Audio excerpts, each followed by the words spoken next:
योगाभ्यास द्वारा वार्धक्यर एही प्रभावरु चर्म को रक्षा करिपारिबा। एथिपाई एही तीनिटी मुख्य जोग करिबाकू पड़िबो। बेलून पोज नियमित भाबरे एही जोगटी करंतु। निज मुहकू बेलून परि फुलांतु। तळ पसंतु। तापरे पाटिरे दुईटी आंगुठी दबांतु एवं पाटी भितरे वायु भरिबा सहित चाप सृष्टि करी गालकू फुलांतु। 1 मिनिट पाई एहा करंतु। एहा करिबा द्वारा चर्म टाइट होई रहिबो।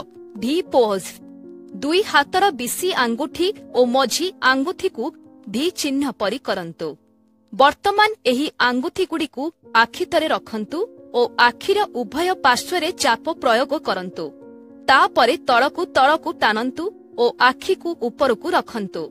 एहीपरि 1 मिनिट पाई रखंतु। माइंडफुलनेस पोज दुई हातर 4 आंगुठी सहित कपाळर मध्य भागकू दबांतु।